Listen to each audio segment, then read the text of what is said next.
Back in 2020, Stephen King released If It Bleeds, a novella collection.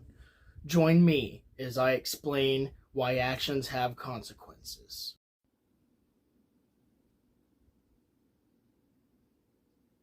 Hey guys, it is me, the Emerald Sword, and welcome back to another video, where today I will be reviewing the entirety of If It Bleeds for you all. So, If It Bleeds is a novella collection released by Stephen King in 2020. And I can't help but feeling that all of the novellas in the collection are combined by one single aspect.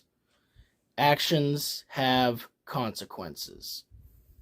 So, what do I mean by this? Well, let's review the stories to find out.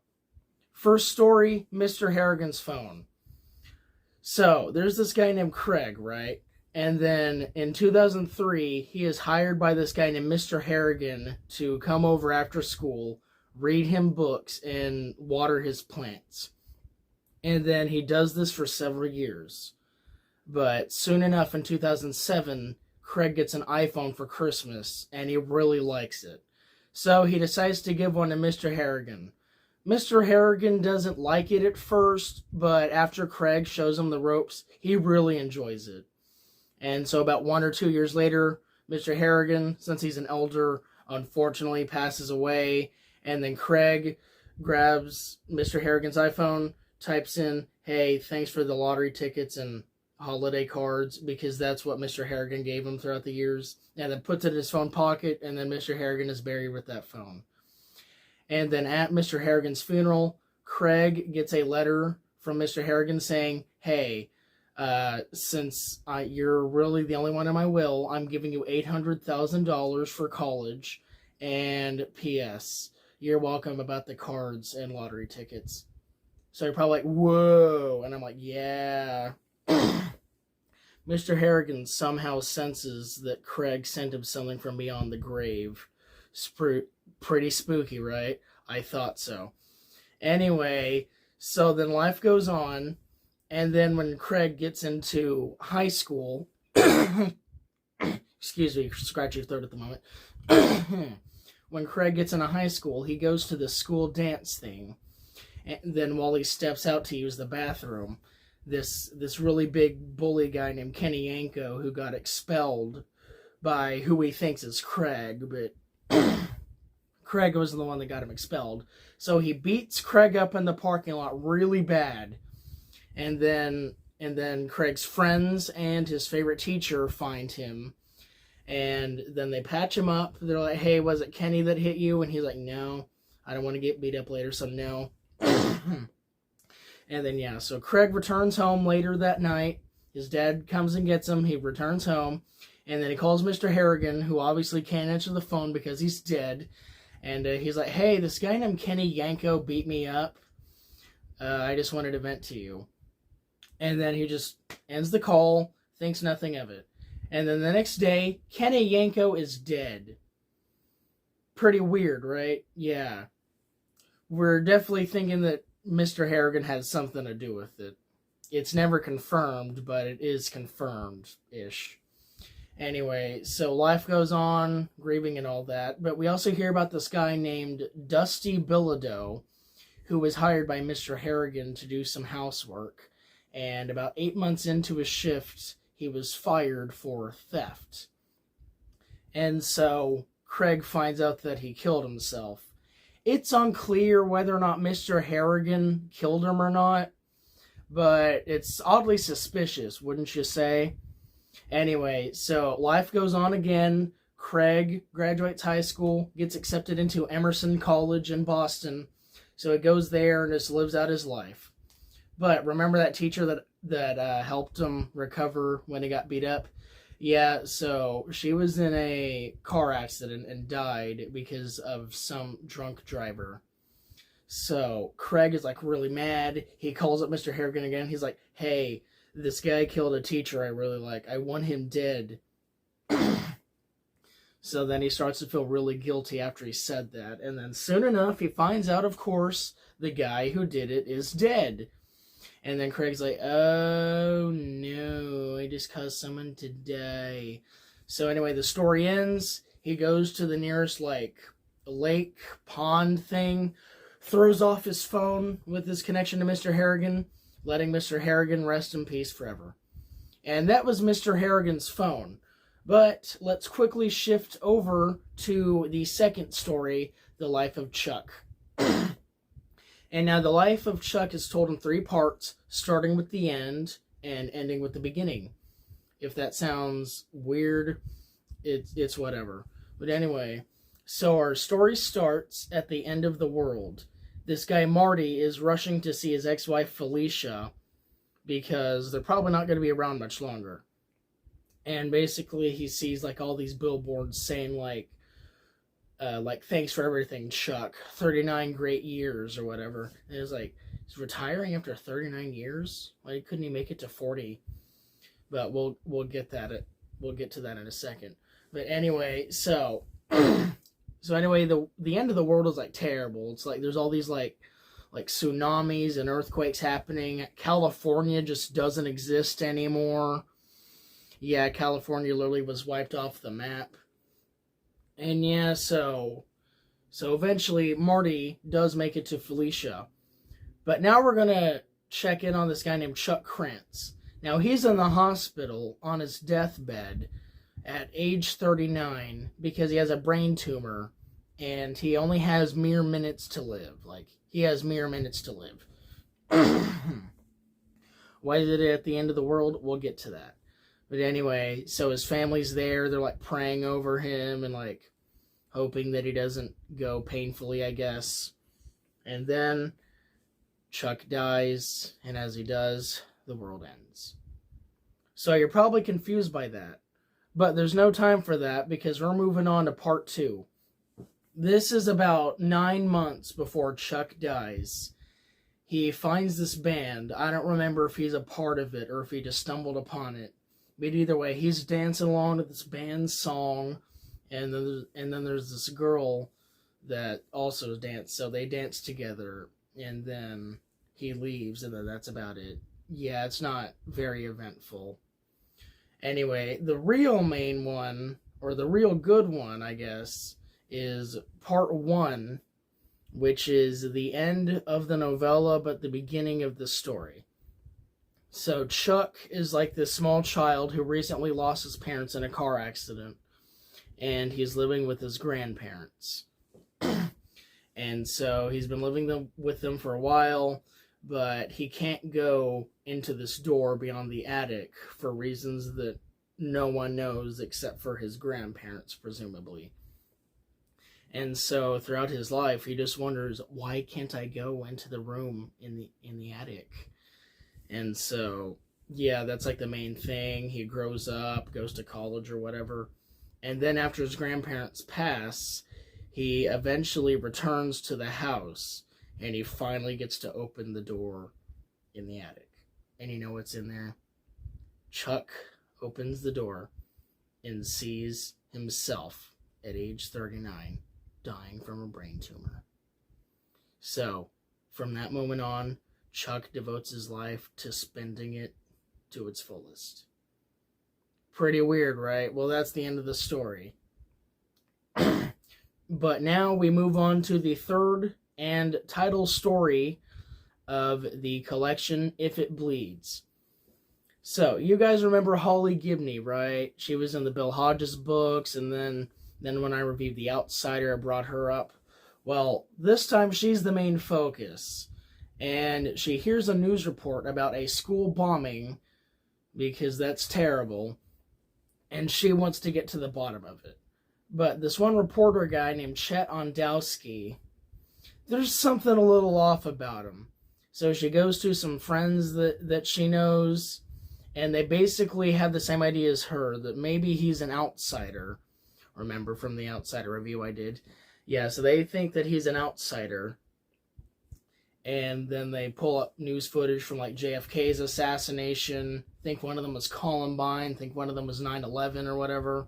I don't know, 9/11 is referenced, I don't know. But anyway, different frames in time. It's like a slightly different version of the same guy.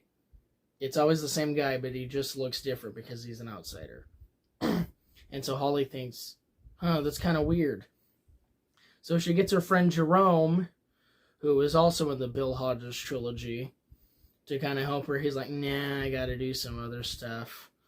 But Jerome's little sister, Barbara, she's like really close with Holly, and Holly's not acting quite right.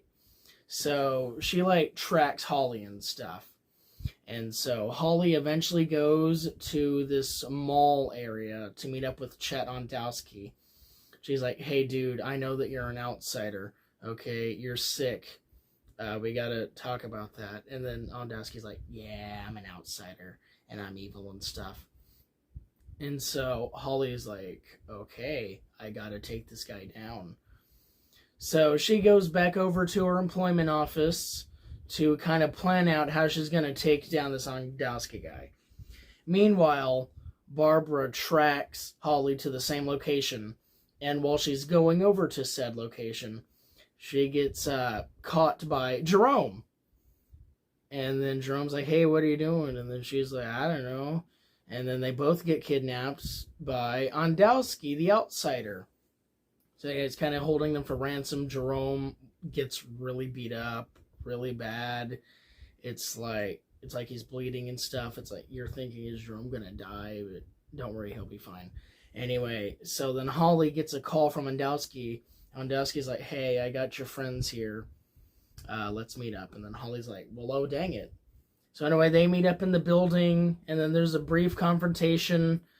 And Holly's plan was that Jerome fixed the elevator a while back. So she undoes the elevator fix.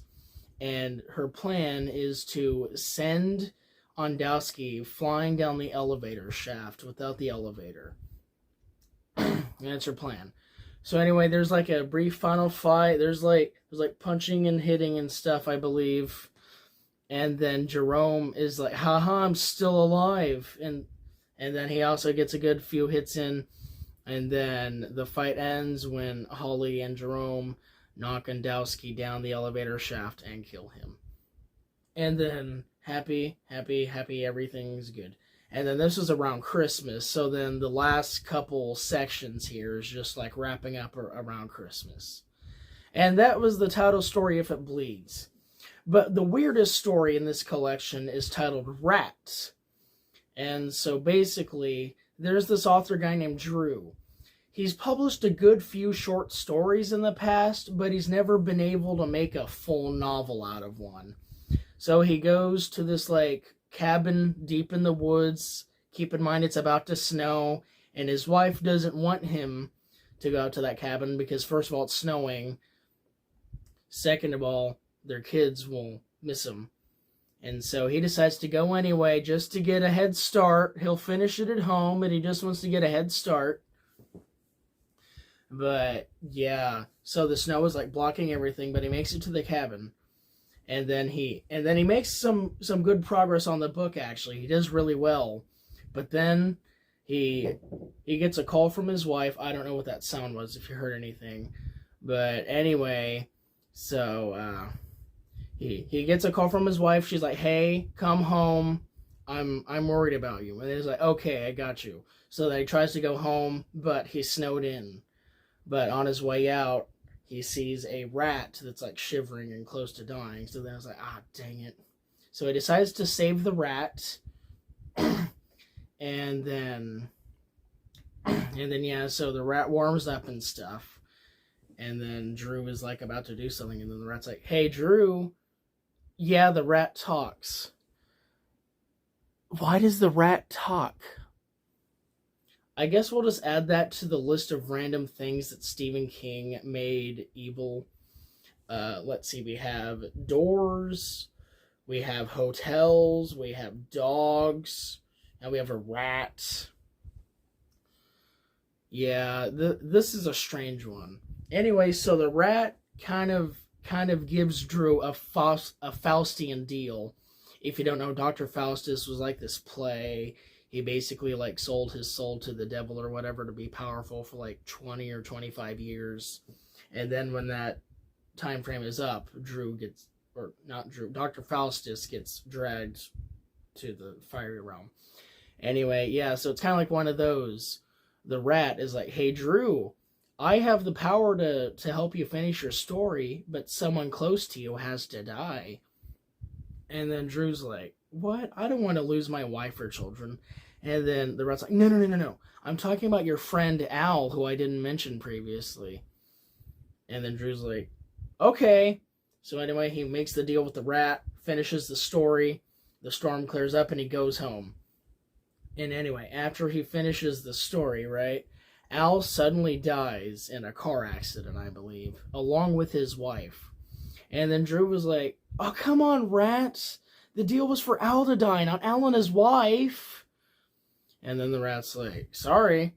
So anyway, Drew goes back to the cabin, and then he tries to kill the rat, and then the rat scurries away, leaving Drew with his actions and consequences forever.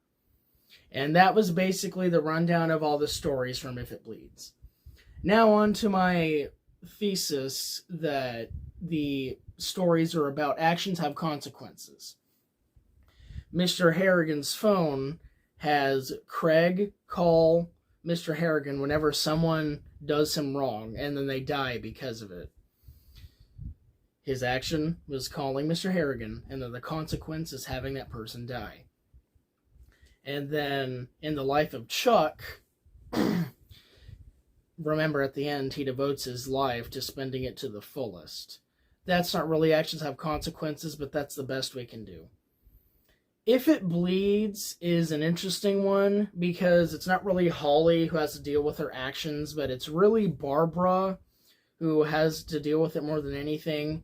She decided to track Holly to her location, and then as a result, she gets kidnapped and held for ransom, basically. But yeah, that's an interesting one. And then Rat, I think, is the best one in terms of actions have consequences, because he made a deal with an evil rat that if he finishes his book, his friend will die. But the consequence is that his friend and his friend's wife died. Yeah, so that's really interesting if you think about it. But I would love to hear your guys' thoughts about all of this. But yeah, as I said, the book is called If It Bleeds. It's a novella collection with 4 novellas, each of which have to do with the theme, actions have consequences. And yeah, I would love to hear your guys' thoughts about it. Do you think it was a good collection? Do you think it was not a good collection? I've heard both. But yeah, I guess I will see you guys next time. But I will leave you with this. I have one more video coming out this year. And that video will be every book I've read in 2023. Yay! Hooray! But yeah, if that interests you guys at all, be sure to subscribe and put on your notifications to be notified when that video does come out. But with all that said, I will see you guys later.